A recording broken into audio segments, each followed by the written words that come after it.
I get messages all the time about ghosts, spirits, hauntings, and other scary things like that. And I usually do and share them because most of the time they are some made-up story, or it is something that's not that interesting, or just simply a re-upload of something that was posted on Reddit years ago.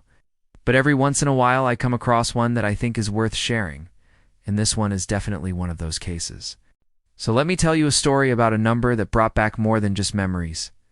It was 2014 when my brother passed away at 21 years old. It was a tragic accident that happened on a night out with his friends, where he died from choking on his own vomit. I still remember how devastated I was when I found out. He was the best brother anyone could ask for, and we had a very close relationship. We would talk to each other almost every single day, and even though we lived in different cities, our friendship never faded. I miss him to this day, and I wish he was still here. Fast forward a few years to 2019, when I was living in a small town called Name Removed. I got a phone call from an unknown number, and I didn't pick up, because I thought it was probably just a telemarketer. But the person kept calling and texting me nonstop, and it got annoying.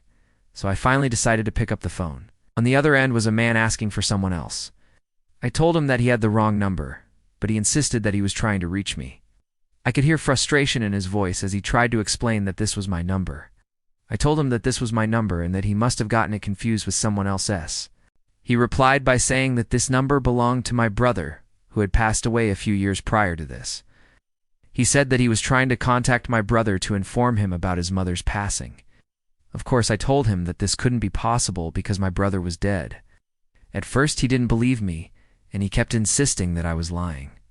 I swear this guy literally called me over 30 times, and he wouldn't stop texting me either. This went on for weeks. One day I decided to block the number so I would unreceive any more calls or texts from him. A few days after blocking the number, I started receiving texts from another number. I didn't pick up the phone because I didn't know the number, but they kept calling. So I finally picked up. On the other end was the same man I had spoken with before, but this time he was crying.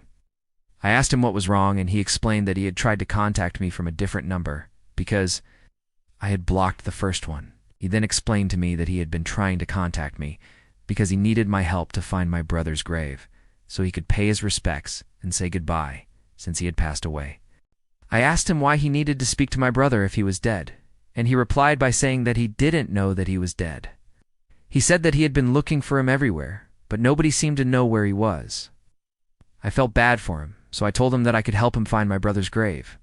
I asked him if he could hold on for a moment while I checked my phone for the number of my parents. I then called my mom and asked her where my brother was buried. She was very surprised that someone was looking for my brother's grave, but she gave me the name of the cemetery without hesitation. I gave the man the name of the cemetery, but then he told me that he couldn't go there because he was too far away. He then asked me if I could go to the cemetery and take a picture of my brother's grave so he could see it. I told him that I would do that, but I needed him to send me the address of the grave, so I knew where to go. He agreed. But instead of giving me the address, he sent me a picture of the grave. When I saw the picture, I was shocked. It looked exactly like the description my mom had given me. There was no way that this could be a coincidence. I knew deep down that this was my brother's grave. After seeing the picture, I told the man that I would visit the cemetery right away. But before I could leave the house, I received a text message from him. The text read, "Thank you so much. You are a true angel. May God bless you." Then he sent me another text that said, "Sorry to bother you again, but could you please take a picture of the headstone? I would really appreciate it." I was kind of creeped out at this point.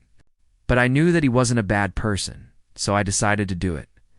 I got into my car and drove to the cemetery. It took me about 20 minutes to get there. When I arrived, I parked my car and started walking toward my brother's grave. As I walked, I couldn't help but feel a sense of peace. It was like my brother was guiding me to his grave. I reached out and touched the headstone. It was cold, but not cold enough to form frost. I then took a picture of the headstone and sent it to the man. After I did this, I felt an overwhelming sense of sadness and grief. I sat down on the ground next to my brother's grave and started crying. I hadn't cried this hard in years.